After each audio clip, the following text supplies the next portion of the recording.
The two microphones on the back of your hearing aid are each protected by a microphone filter. To change a microphone filter, you will need your case of microphone filter tools. Open the filter tool case and take out one of the filter tools.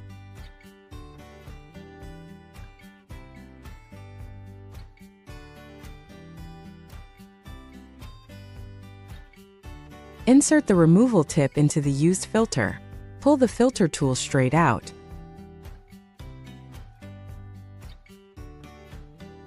Insert the other end of the filter tool, the end with the new filter, into the microphone opening. Gently press the new filter straight into the microphone opening and pull out the filter tool.